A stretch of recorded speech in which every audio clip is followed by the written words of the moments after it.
자, 174페이지입니다. 자, 174페이지 8번 정비사업 시행자인데 정비사업 시행자 전체를 대략적으로 좀 복습을 해드리겠습니다. 같이 한번 호흡을 맞췄으면 좋겠어요. 네, 복습하고 그 다음에 문제 봐요. 자, 정비법상 정비사업은 세 가지가 있죠. 제일 위에 주거 환경 개선 사업이 있습니다. 주거 환경 개선 사업이 있죠. 주거환경 개선 사업은 민간개발입니까? 공공개발로 배웠습니까? 공공개발 방식으로 합니다. 그래서 주거환경 개선 사업은 누가 하죠? 시장, 군수 등이 직접 합니다. 그래서 공공개발이라고 그래요. 아니면은 이제 서울 같으면 여기에 누가 들어가 있죠? 구청장이잖아요. 특별시 광역시에서는 주거환경 개선 사업은 공공개발이기 때문에 관할 구청장이 직접 한다는 뜻이야. 이 구청장 들어가 있으니까. 관할 구청에서 직접 하거나 구청이 할 여건이 안 되면은 누구를 지정합니까? 한국토지주택공사 등입니다. 주공 등. 그래서 토지주택공사 등 하면은 두 개가 있죠. 누구죠? 한국토지주택공사하고 지방공사. 이게 용어가 안 되면 안 됩니다. 네. 그러면은 시장수등이 직접 하거나 주공 등을 지정해서 하는 거죠. 그래서 민간개발입니까? 공공개발입니까? 공공개발 방식에서 주거환경개선 사업은 조합이 할 수 없어요. 토지등 소유자가 단독으로 하거나 조합이 할 수 없다. 즉 민간개발 방식으로 할 수 없다. 그렇게 보면 돼. 근데 이게 중요한 것은 시장 군수등이 직접 하거나 주공 등을 지정할 때 동의요건이 있어. 그 동의요건을 외워야 돼요. 그래서 주거환경개선 사업의 사업 시행 방법 4가지를 저희가 우리 어떻게 외웠죠? 주거환경개선 사업의 사업 시행 방법 4가지를 스스로 관 이렇게 외웠다고 말씀하세요. 이게 뭐죠? 그러면 안 된다니까. 스스로를 토지 등 소유자가 스스로 주택을 보전, 정비, 개량하는 방법 연습하셔야 된다니까요. 토지 등 소유자가 스스로 주택을 보전, 정비, 개량하는 하지 말고 연습하시라고. 토지 등 소유자가 스스로 주택을 보전, 정비, 개량하는 방법으로 하거나 그 다음에 환지 방식으로 할 수도 있고 수용 방식으로 할 수도 있고 관리 청객 방식으로 할 수 있잖아. 맞죠? 그때 봐요. 첫 번째, 토지 등 소유자가 스스로 주택을 보전, 정비, 개량하는 방법으로 할 때 시장 구수등이 직접 하거나 주공 등을 지정할 때는 토지 등 소유자 과반수 동의가 필요해요. 과반수. 이런 거요. 선택 여지 아닙니다. 자격증 받으려면 하세요. 얘가. 그 다음에 뒤에 세 가지는 뭐죠? 토지 등 소유자 3분의 2 이상. 세입자 치대수 과반수. 세입자 치대수가 토지 등 소유자의 2분의 1 이하인 경우에는 세입자 동의 절차를 거치지 아니할 수는 있어요. 단 이 동의 요건을 필요로 하는데 가만히 생각해봐요. 천재지변 등에 의해서 긴급히 사업이 필요해. 달동네 철교 사업이 필요하다고. 산사태가 다시 무너지려고 한다고. 이럴 때는 이 동의 얻을 수 있는 여유가 있어? 없어? 없어. 그래서 천재지변 등에서 긴급히 주거환경개선 사업이 천재지변 등에 의해서 긴급히 사업이 필요한 경우에는 이런 동의 없이도 시장수가 직접 할 수도 있고 주공 등을 지정하여 하게 할 수도 있다는 얘기죠. 첫 번째 방법은 토지 등 소유자 과반수. 뒤에는 3분의 2. 세입자 치대수 과반수. 천재지변 등에서 동의를 받을 수 없는 여건이면 동의 없이 가능. 됐습니까? 그 다음에 이러면 주거환경개선 사업 시행자는 끝이잖아. 그렇게 어렵지 않잖아요. 근데 이걸 이 기본서를 딱 펼치면 한 2페이지 분량인데 이 분량이 그러니까 못하는 거죠. 1시간 내에 그 페이지를 앉아놓은 거죠. 무슨 말인지 모르는 거죠. 수업 듣고 해라, 열심히. 손이 효율적이잖아요. 그 다음 두 번째,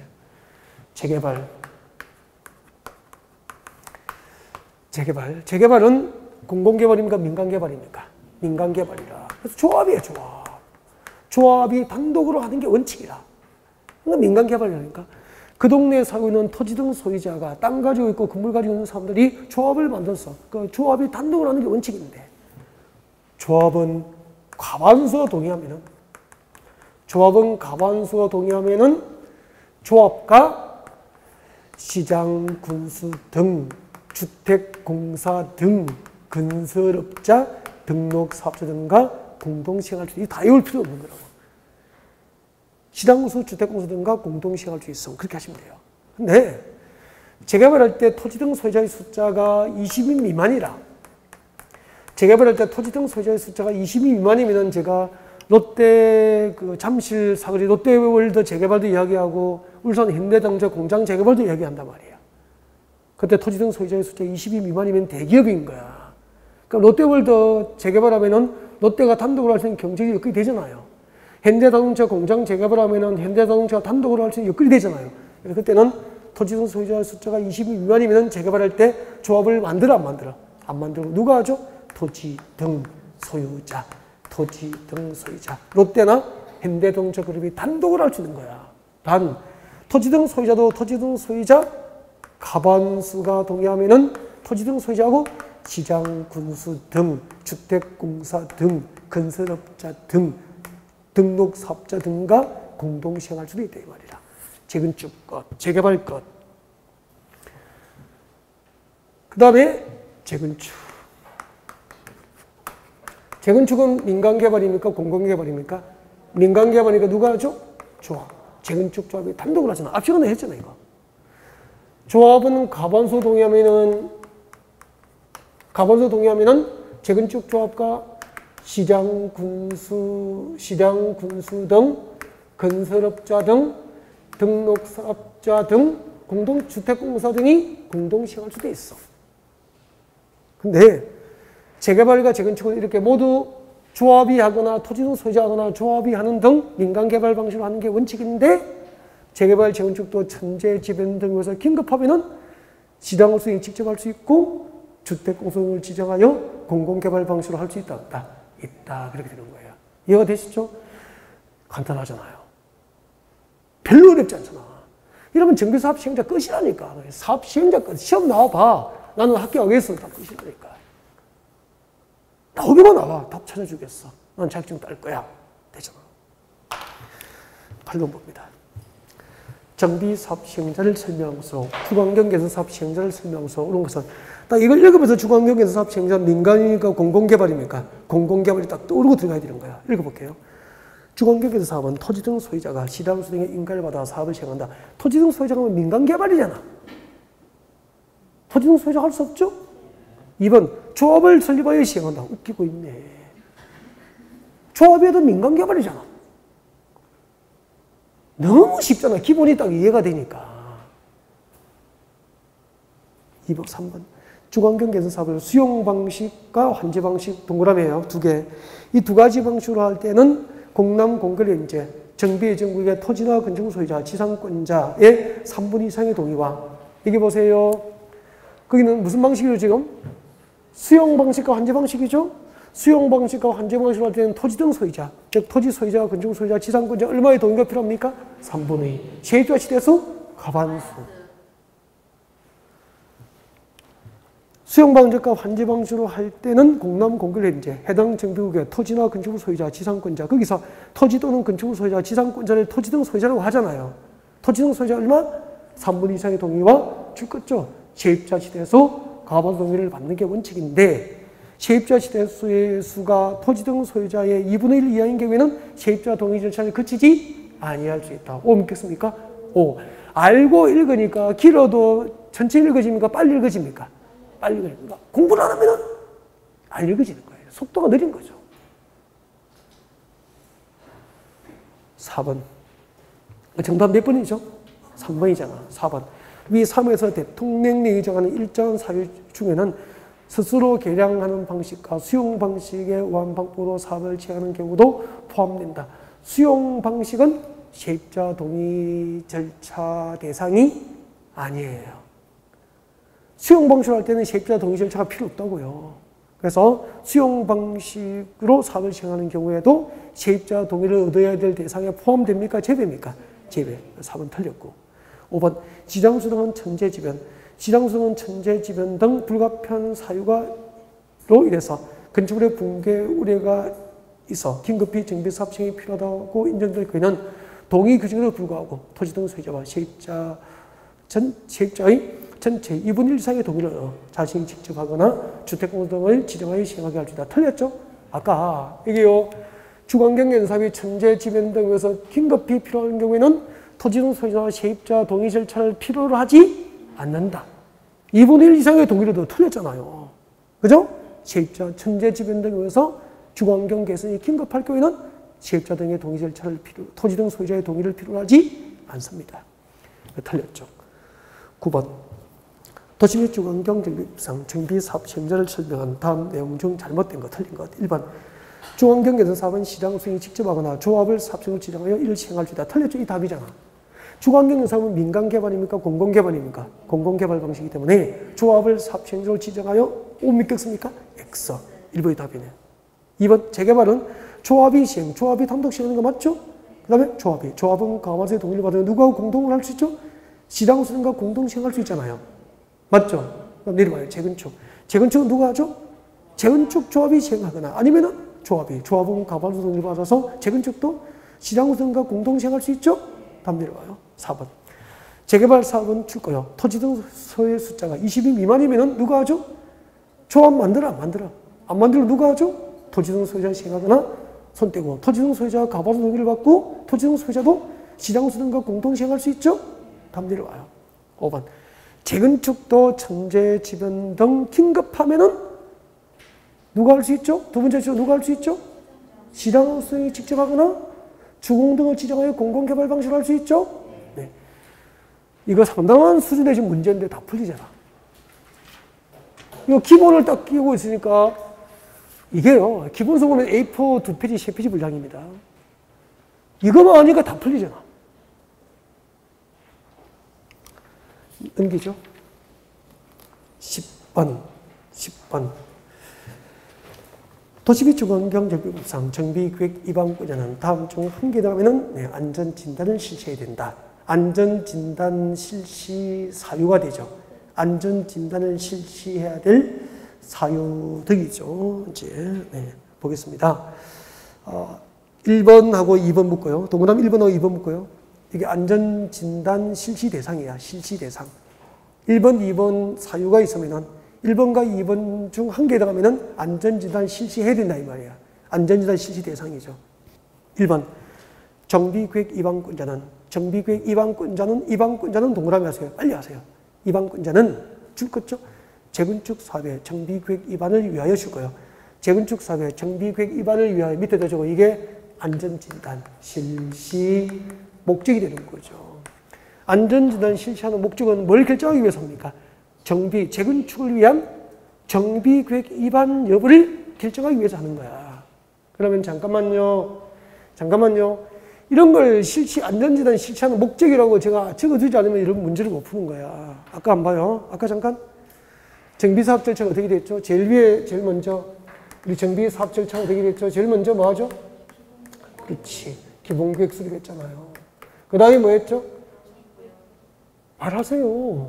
정비계획을 위반했잖아. 그 다음에 뭐 했죠? 이걸 첨부해서 정비구역 지정 신청했잖아. 앞 시간에 눈만 보고 있었죠? 안 외우고. 정비구역 지정 것이요. 야단 많이 맞죠? 정비구역 지정 것이 있으면 그 다음에 뭐 하죠? 그렇죠. 사업시행자 결정하죠.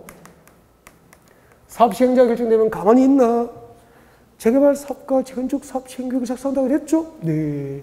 사업 시행계획을 작성합니다. 사업 시행계획을 작성하고 인가를 받고 고시하는 절차가 있게 되죠? 일단 여기까지 합시다. 그럼 봐요. 재건축 사업을 할 때, 재건축할 때 안전진단을 실시한 목적이 뭐라고? 정비계획, 재건축을 위한 정비계획 위반 여부. 이 정비계획 위반을 할 건지 말 건지를 결정하기 위해서 안전진단을 하는 거야. 그럼 안전진단은 안전진단을 하고 결과가 나와야 그 결과하고 지역 여건이나 도시계획 등을 종합적으로 고려해서 정비계획 위반 여부를 결정되는 거야. 그럼 재건축 사업 절차에서 안전진단 실시가 있어야 되는 단계가 정비계획 뒤에 있어야 됩니까? 앞에 있어야 됩니까? 앞에. 정비구역 지정보다도 앞에. 조합 설립하기 전에 안전진단을 해야 된다. 오, 믿겠습니까? 오. 보이죠?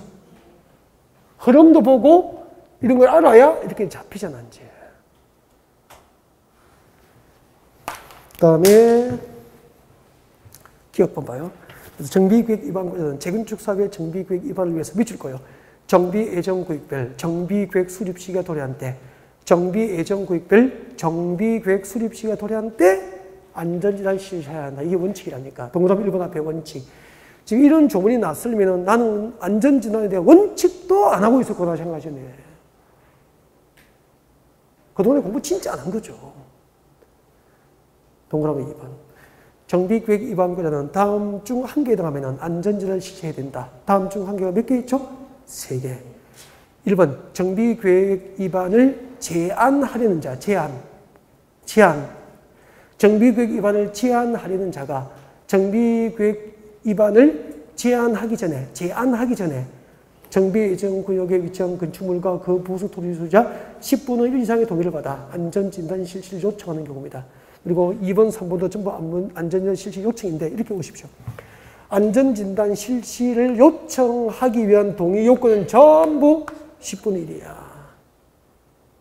그러면 그 빈칸에 전부 얼마라고요? 10분의 1이라니까. 안전진단 실시 요청을 위한 동의 요건은 전부 10분의 1이에요. 10분의 1 이상의 동의 요건을 가져서 안전진단 실시를 요청하는 경우에도 정비구역 위반자는 위반 여부 결정을 위해서 안전진단 실시를 해야 된다 이 말입니다. 원칙은 정비예정구역별 정비구역 수립 시기가 도래한 때 하는 게 원칙이지만 요청자가 있으면 요청자가 있는 경우에도 요청을 받고 안전진단 실시해야 한다 그런 뜻이에요. 그 다음에 3번. 정비구역 위반권자는 동그라미 3번 내려오셨습니까? 정비구역 위반권자는 정비구역 위반 여부 결정을 했다면 지체 없이 누구에게 보고하죠? 특광도. 특광도가 누구죠? 특별시장, 광역시장, 관할 도지사에게 보고를 해야 돼, 보고서를 제출해야 한다. 그렇게 됩니다. 그럼 정답은 4번이 정답이 됩니다. 장 넘어갔습니다. 넘었어요. 12번. 도시 및 주거환경 정비법상 재건축 사업의 안전진단에 대한 설명이다. 옳지 않은 것은 1번. 재건축 사업의 안전진단은 주택단지의 건축물을 대상으로 한다. 건축물 동그라미 옵니까? 건축물이 맞습니까? 공동주택이 맞습니까? 건축물이 맞아요. 건축물 동그라미 하시고 밑에 적으세요. 아니야. 공동주택. 이것도 기본강의 할 때 수업을 다 해드리거든요. 여러분 한번 보세요. 여러분이 살고 계시는 아파트 단지예요. 이게 여러분이 살고 계시는 아파트 단지입니다. 여러분이 살고 계시는 아파트 단지예요. 네. 아파트 단지 안에 가면 아파트만 있습니까? 상가 건물이 보통 있습니까? 상가가 있죠. 단지 상가가 있습니다. 숲도 있고 다 있잖아요. 애들 학원도 있고 집가도 있고 그죠? 다 있지. 상가를 뭐라고 불러요? 주택법에서는 부대시설이라고 합니까? 복리시설이라고 합니까? 입주자의 생활 복리를 위한 시설이니까 복리시설이 된 거다. 복리시설. 옛날에는 재건축 사업 시행 여부 결정을 위한 안전진단 대상은 공동주택만 아파트만 안전진단 대상이었다. 근데 이러면 단지 규모가 커지면서 안에 부대시설, 복리시설이 막 들어오는 거야. 이것도 구조안전성 문제가 있으면 입주민이 다칠 수 있잖아요. 상가 무너지면 안 되잖아요. 그래서 법을 바꾼 거야. 공동주택만 안전진단 대상이다가 단지 안에 있는 모든 건축물을 대상으로 안전진단을 하도록 한 거예요. 그래서 지금은 공동주택 플러스 상가, 복리시설 건축물은 전부 단지 안에 있는 건축물은 전부 안전진단 대상이 된 거예요. 이해가 되죠 이제? 그래서 1번 한번 봐요. 재건축 사업의 안전진단은 주택단지의 공동주택을 대상으로 합니까? 건축물입니까? 건축물. 시험에서 공동주택을 대상으로 한다면 틀린다니까. 시험이 그렇게 나오는 거예요. 다만 주택의 구조 안전상 사용 검증가 필요하다고 구청에서 정비구역 위반권자가 인정한 것은 안전진단 대상입니까? 제외입니까? 제외.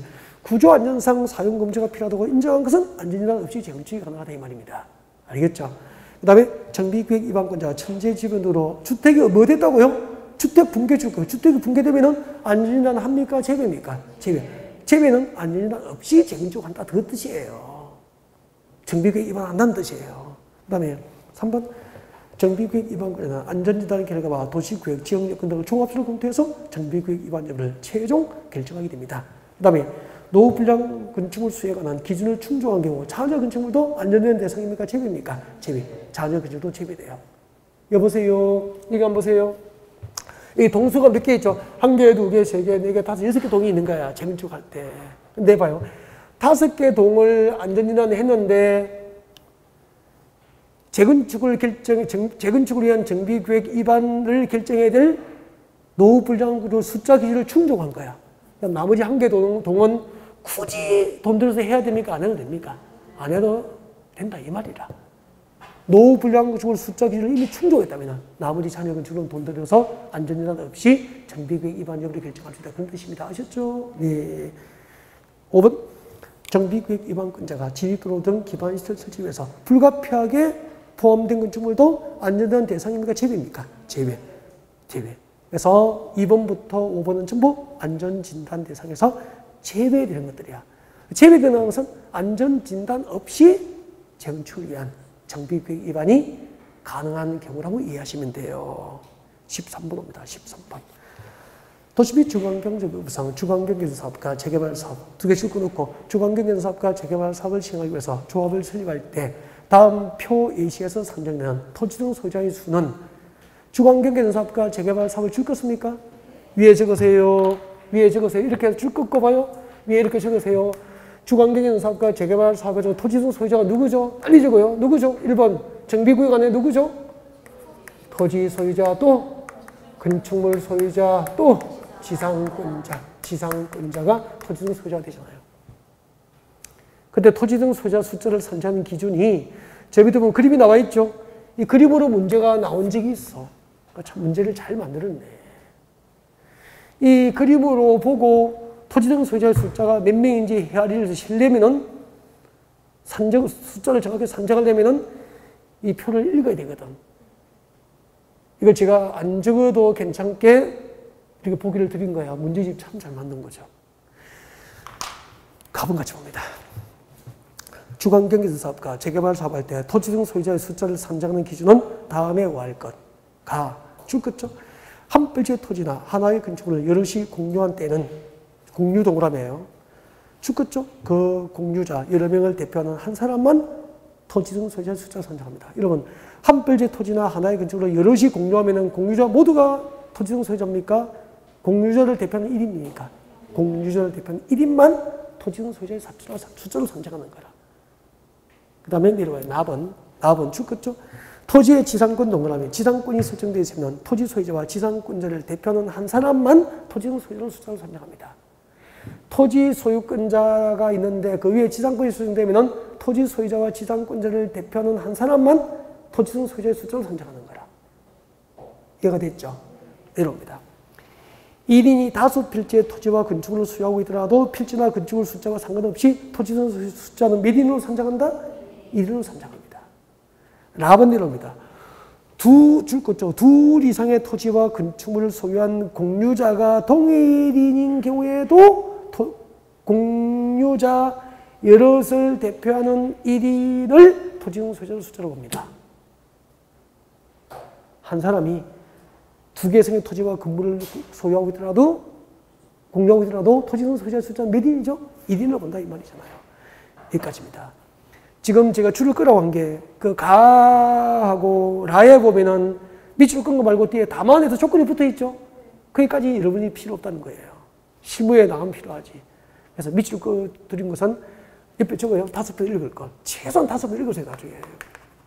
그래야 밑에 그림에 나오는 이런 유형의 문제를 풀 수 있단 말이야. 당황하지 않고 풀 수 있게 해서 이걸 5번 읽어야 돼요. 문제집 참 잘 만들었네. 준비하고 들어가셔야 된다고. 그러면 한번 봅시다. 밑에 표를 한번 보세요.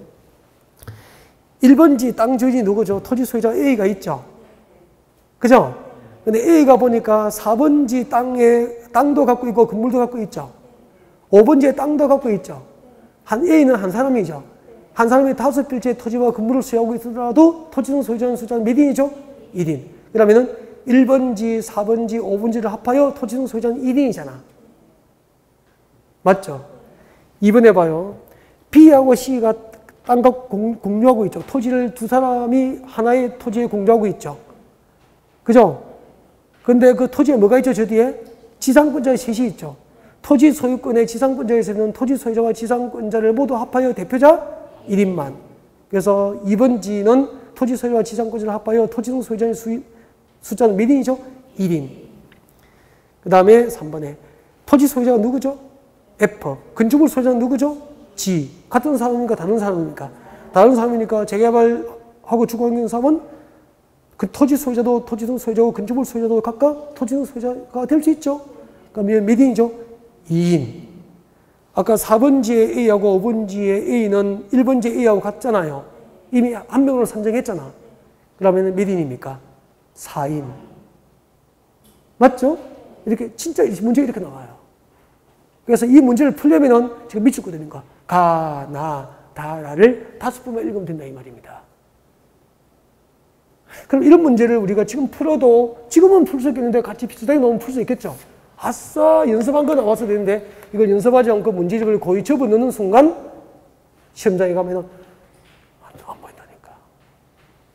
앞으로 석 달 뒤에 시험지를 받으면 이거 배웠나 싶다니까. 누가 이걸 반복하느냐 싸움이라고요. 좋은 문제집은 저같이 푼 문제집이 좋은 문제집이에요. 그냥 맞죠? 복습하셔야 돼요. 넘어가겠습니다. 14번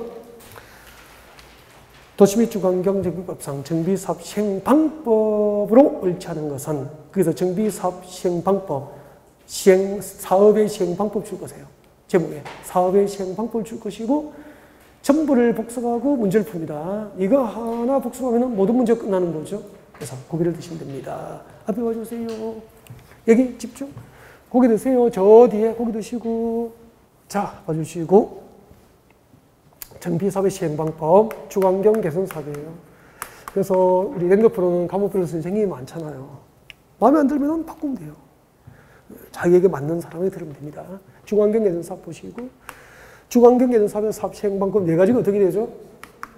스스로 환, 수, 관 이렇게 되죠. 토지 같이 해요. 마음속으로 따라가시라고. 토지 등 소유자가 스스로 주택을 보존, 정비, 개량하는 방법. 이대로 안 되면 아직 연습하세요. 환지 방식, 수용 방식, 관리 충격 방식. 여기서 핵심은 뭐냐면 관리 충격, 주거환경 개선 사업에서 관리 충격으로 공급할 수 있는 대상이 뭐죠? 이걸 외우라고 했잖아. 뭐죠? 이걸 못 외우면 답 못 찾을 확률이 매우 높아. 뭐죠?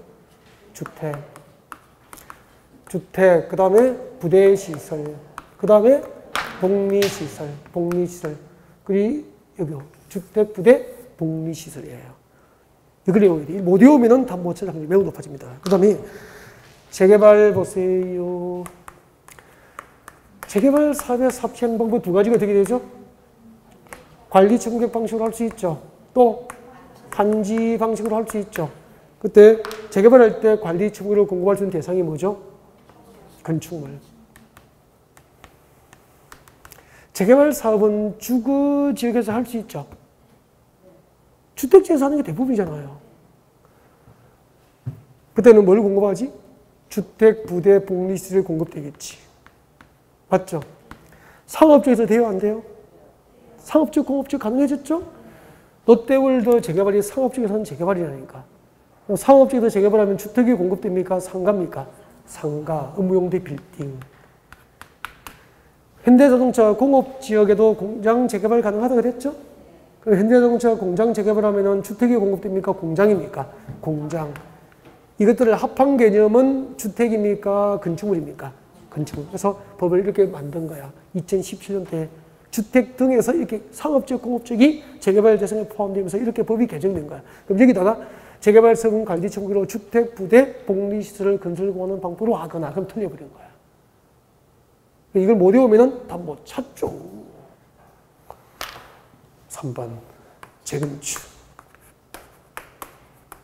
재건축은 무슨 방식이에요? 오늘 했잖아. 오직 관리 충격 방식이라. 재건축은 관리 충격으로 공급되는 거 아까 했으니까 그냥 같이 이거해. 뭐죠? 주택, 부대, 복리시설 및 오피스텔. 땡큐. 문제 봐요. 14번. 도시 및 주거환경 정비법상 정비사업 시행 방법으로 옳지 않은 것은 1번. 재개발 사업입니다. 재개발은 저 뒤에 보세요. 관리 줄 거죠? 관리 첨구역 동그라미 다음 줄 거예요. 관리 첨구를 뭘 공급한다고? 건축물. 핵심이잖아요, 핵심. 건축물을 건설 공급하나. 또 뭐죠? 환지로 공급하는 방법 가능하죠? 환지로 공급. 두 개 줄 거면 되겠네. 관리 첨구로 건축물을 건설 공급하거나 환지로 공급 방법을 합니다. 오케이. 2번. 중환경개발 사업은 저 뒤에 관리 첨구역 동그라미 관리 첨구로 뭘 공급하죠? 줄 거죠? 주택 및 부대, 복리시설 건설 공급하는 방법. 맞습니까? 네. 그 다음에 3번. 중환경개발 사업은 정비사업 시행자가 정비구역에서 정비기반시가 공동이용시설 새로 설치나 확대하고 줄 거죠? 토지 등 소유자가 스스로 주택을 보전 정비 개량하는 방법. 이걸 어떻게 외웠죠? 스스로 동그라미. 스스로가 뭐죠? 토지 등 소유자가 스스로 주택을 보전 정비 개량하는 방법이죠. 맞죠? 4번 재건축. 재건축은 관리 첨구역 동그라미. 관리 첨구를 뭘 공부하죠? 건축물이 아니고 뭐죠? 주택 및 부대 복리시설. 그렇게 되어야 되죠. 주택, 부대, 복리시설 및 오피스텔 그렇게 해야 되죠. 4번이 답이죠. 네. 5번 주관경 사업은 수용 방식으로 할 수 있죠. 저 뒤에 수용 두 글자 동그라미 하면 되죠. 그 다음에 넘어가겠습니다. 16번. 도시및 주관경정비법상 재건축 사업의 사업 시행 절차. 재건축 사업의 사업 시행 절차.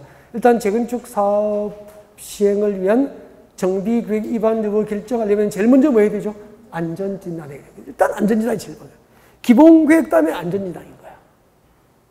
여기 한번 보세요. 기본계획 다음에 재건축 사업을 위한 정비계획 위반 여부 결정을 하려면 뭐가 필요합니까? 안전진단이 필요하잖아. 안전진단 결과에 따라서 정비계획 위반 여부가 결정되니까. 기본계획 다음에는 안전진단이 와야 되는 거잖아. 기본계획 안 보니까 일단 안전진단이 1번이 되는 거야, 1번. 그 다음에 정비계획, 정비구역 지정, 정비사업 시행자 지정, 시행자 지정되는 사업 시행계획 작성, 분양공급 분양 신청, 그리고 관리청계획 작성, 공사에 들어가고, 공사 완료 보고서 만들어서 준공 인가받고, 공사 완료 고시되면은 소유권 이전 고시하고, 분양 소유권 이전 고시하면은 분양 등기하고, 시행자의 신청에 촉탁해서 분양 등기하고, 청산하면 끝나는 거 아니에요? 설명껏. 몇 번이 답이죠? 2번. 순서 그대로 돼 있구나. 그죠? 안전진단하고 정비구역 위반 여부 결정하고, 그 다음에 정비구역 지정되면 조합 만들고, 그죠? 조합이 설립 인가 후, 조합 설립 인가 후에 조합 총회에서 뭐 하죠? 시공자 선정하고, 조합이 만들어졌으니까 조합은 사업시행을 작성하고, 이렇게 되네. 오케이. 됐습니다. 17번. 근데 이제 이 문제는요, 나부터 바가 중요한 게 아니야. 다는데 안전진단이 어디에 들어가는지는 사람들은 몰라요. 안전진단 실제 목적이 뭐죠? 재건축 사업을 위한 정비계획 위반 여부 결정을 목적으로 안전진단을 하는 거야. 그러니까 안전진단 결과에 따라서 정비계획 위반 여부를 결정을 하게 되거든. 17번. 17번, 18번 제가 고민을 좀 했어. 이 문제를 풀어야 될까, 그냥 넘어가 버릴까 했는데, 이게 자주 나오진 않아요. 이 주기가 15년 주기 내지 10년 주기로 문제에 반영되거든요. 근데 이게 한 3, 4년 전에 한번 나왔어요. 그래서 앞으로 따지면은 한 5, 6년은 나올 확률이 없는데, 혹시 몰라서 안 하면 저 찜찜함이 있는 거야. 그래서 17번, 18번을 제가 설명을 좀 드릴 테니까 설명을 좀 들으셔야 될 것 같아요. 네, 설명 좀 드리겠습니다. 그래서 제가 여기다 설명을 하고 제가 이거는 판서를 안 지우고 나갈게요. 나갈 테니까 필요하시면 사진 찍고 오늘 오전에 문제풀이 듣고 오후에 꼭 그 정비법 기본 이론 과정을 한번 들으시고 문제를 한 번 더 복습하시면 좋겠어요. 오전 수업 듣고 기본 이론 강의를 오후에 들으시고 저녁에 문제를 복습하시고 오늘 하루는 공법의 정비법에 투자해 주실 수 있으시죠? 부탁드립니다. 저 진짜 이런 거 합격시키고 싶다니까. 저요. 합격시켜야 돼. 재개발하고 안 지울게요 제가. 네, 이런 아니 필기할 수 있게 사진 찍으세요. 재건축하고. 그다음 설명을 듣죠. 일단 재개발하고 재건축을 할 때 재개발하고 재건축할 때는 건축법으로 합니까? 주택법으로 합니까? 재개발, 재건축은 정비법으로 합니까? 정비법으로 하는 거야. 그럼 재개발, 재건축할 때 용적률, 건폐율과 용적률은 뭐를 정하죠? 원칙이 정비계획, 정비계획으로 정한 용적률을 적용합니다. 정비계획에서 허용하는 용적률을 적용해서 재개발하고 재건축하는 게 원칙이라. 토지 및 주거환경 정비법에 의해서 재개발하고 재건축할 때는 정비계획에서 허용하는 용적률에 따라서 용적률을 적용해서 재개발, 재건축하는 게 원칙이라고. 그러면 우리 국토교육법에서 준주거지구 용적률이 500% 이하에서 각 시군 조례를 정하게 돼 있잖아. 근데 500% 이하에 보여서 각 시군 조례를 정하는데 재개발, 재건축을 할 때는 그 동네 용적률을 정비계획으로 다시 세부주를 정해서 허용하는 거예요. 이게 적용하는 게 원칙이라, 재개발, 재건축할 때는. 근데 특례로서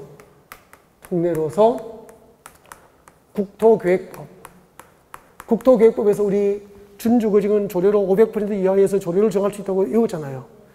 국토계획법상 법정 상한 용적률을 적용합니다. 법정 상한 용적률. 법정 상한 용적률을 적용할 수 있어요.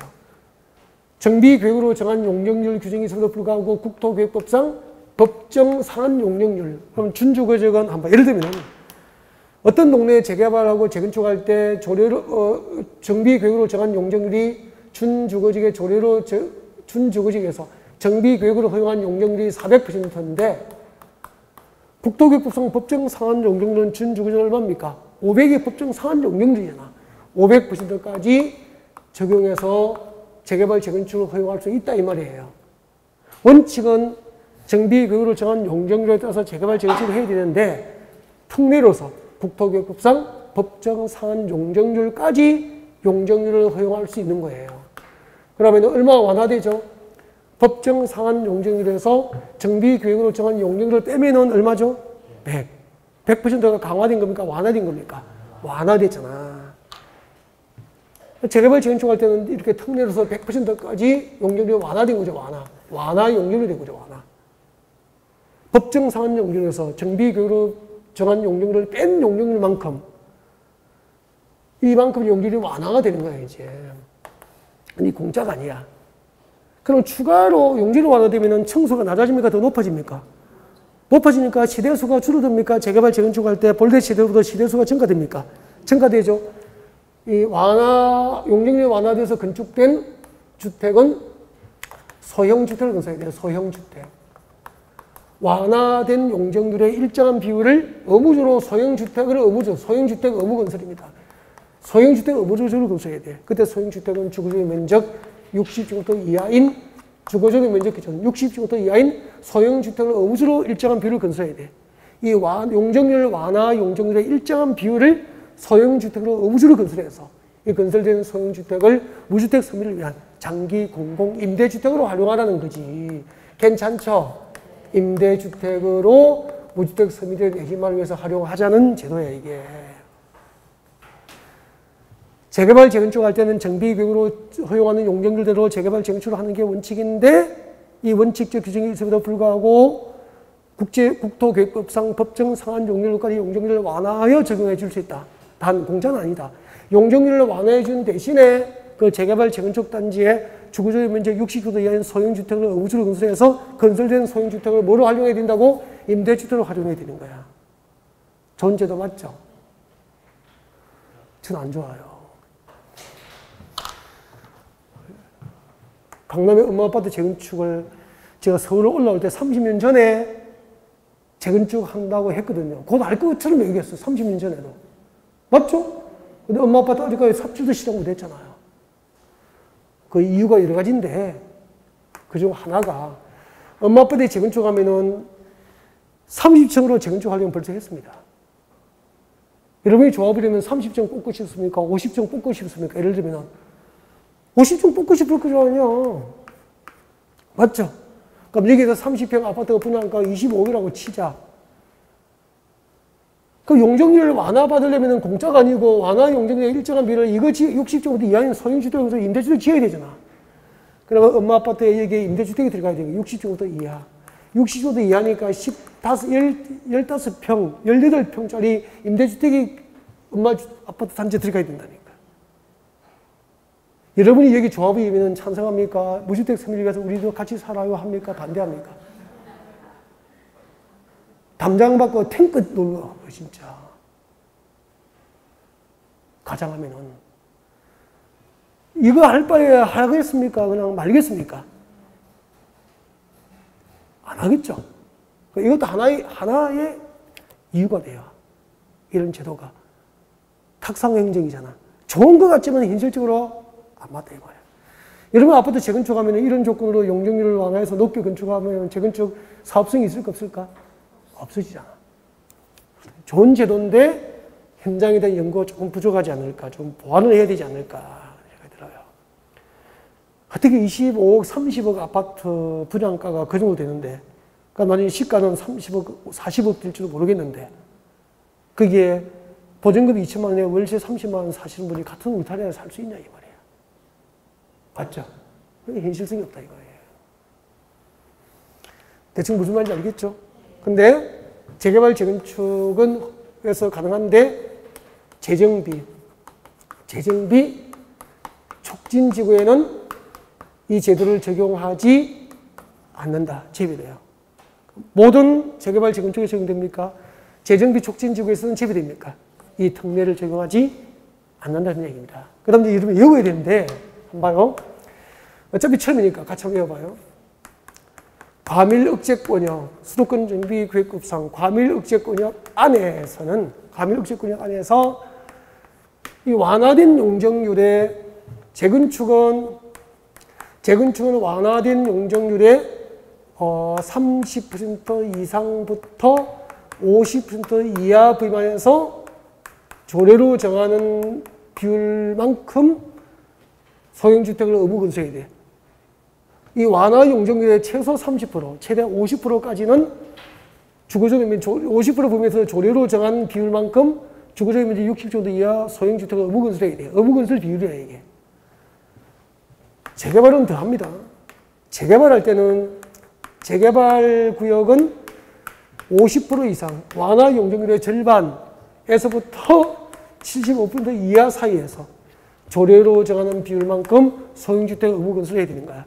재건축보다 재개발은 소형주택 의무 건설 비율이 더 높잖아. 그럼 여러분의 재개발 조합이면은 임대주택 건설 비용이 최대 75%면은 재개발 사업성이 있겠어요?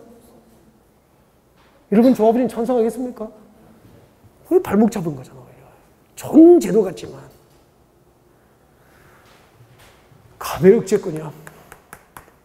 가밀억제권역 밖에서는 재건축은 조금 낮추어져요.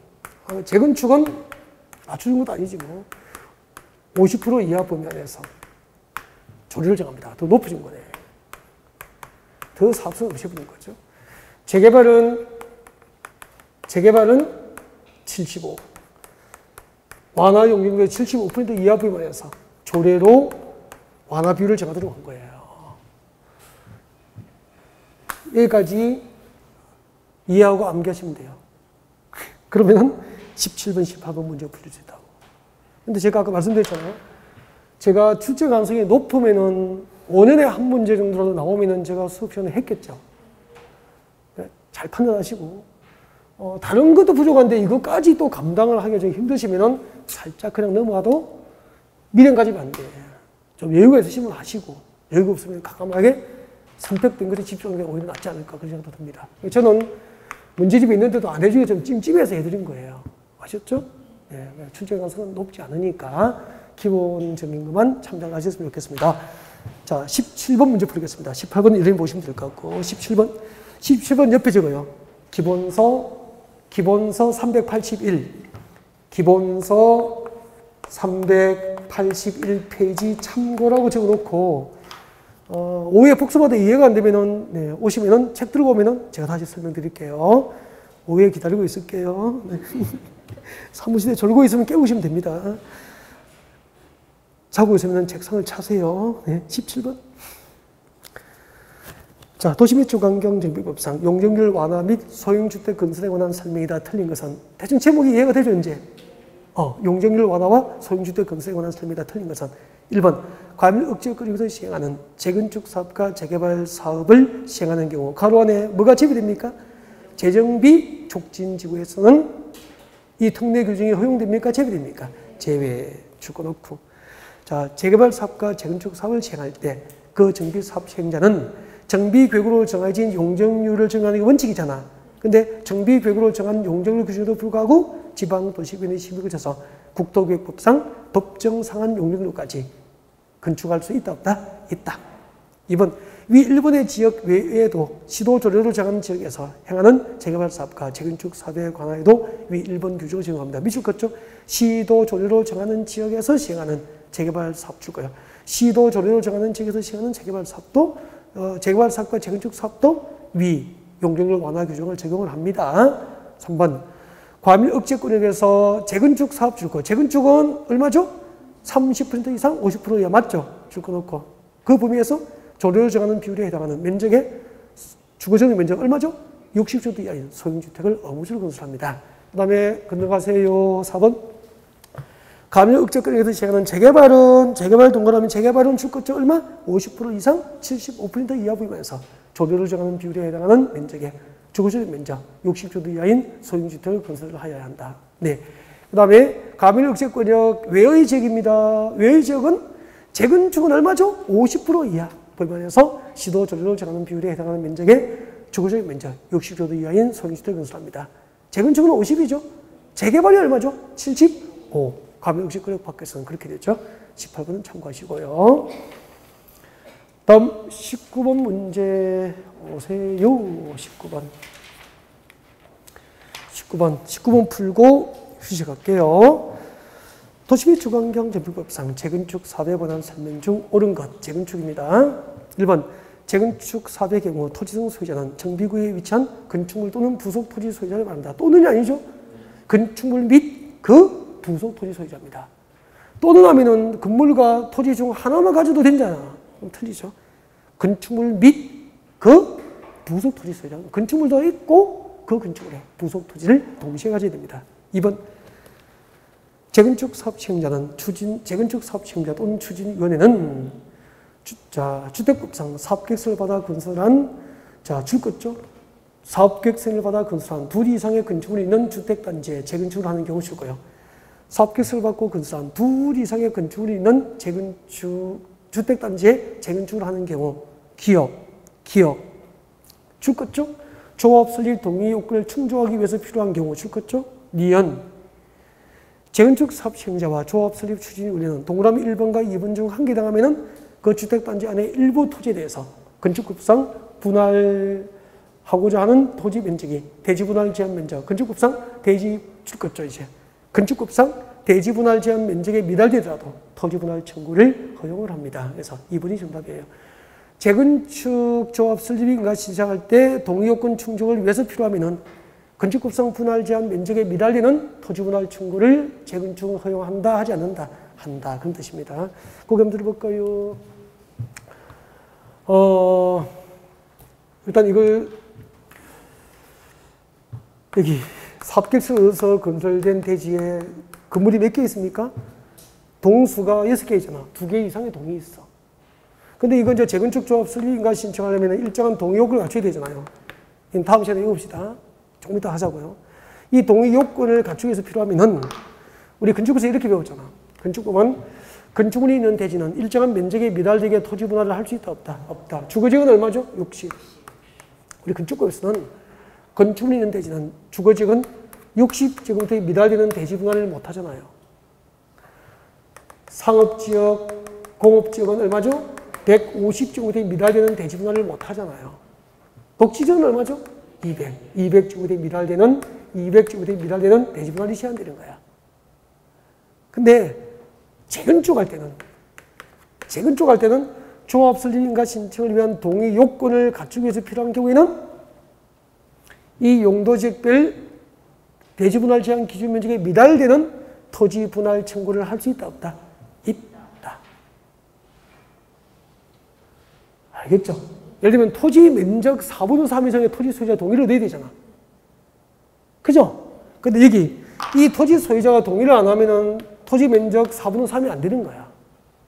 그럼 이거는 주거지역이라도 60주택 미달되더라도 이거 떼어내버리면 면적 기준 4분의 3을 채울 수도 있죠. 그럼 이거 분할 청구할 수 있다, 이 말이야. 60주택 미달되더라도. 그래서 재건축 사업 설립 인가 신청을 위한 동의 요건을 충족하기 위해서 필요하면은 건축법상 분할 제한 면적에 미달되는 토지 분할 청구를 재건축을 허용한다고만 알면 되는 거야. 중요하진 않아요. 오케이. 4번. 3번. 재건축 사업의 그 정답은 2번이고 3번은 왜 틀렸을까? 재건축 사업에서 안전진단은 공동주택만을 대상으로 한다. 조금 전에 했잖아. 재건축 사업에서 안전진단 대상은 공동주택만 대상으로 합니까? 건축물입니까? 건축물. 4번. 투기갈지로 묶인 재건축 단지는 배웠잖아요. 투기갈지로 묶인 재건축 단지는 언제부터? 투기과열지구로 묶인 재건축 단지는 언제부터? 조합 설립 인가 이후부터. 조합 설립 인가 후부터죠. 조합 설립 인가 이후부터. 재개발은 언제부터? 관리 처분계획 인가 후죠. 오케이. 재개발은 관리 처분 계획 인가 후부터죠. 관리 처분 계획 인가 후부터. 투기할지구로 묶인 재건축 단지는 조합 설립 인가 이후부터. 재개발 구역은 관리 처분 계획 인가 이후부터 조합은 지위를 양도 양수할 수 있다 없다? 이전할 수 없죠? 양도 양수 등 조합은 지위 이전이 허용됩니까? 금지됩니까? 금지되는 거야. 정비구역 안의 토지나 건축을 양수받더라도 조합이 될 수 없다. 단 상속과 이혼은 제외죠. 상속과 이혼으로 양도 양수를 받는 자는 조합이 될 수 있다. 그래서 3번, 4번이 왜 틀렸죠? 투기갈지로 묶인 재건축 단지는 조합 설립인가 후 조합은 지위를 이전할 수 없지만 상속과 이혼으로 인하여 조합은 지위를 양도 양수한 경우 그 양도자는 조합이 될 수 없다가 아니고 있다.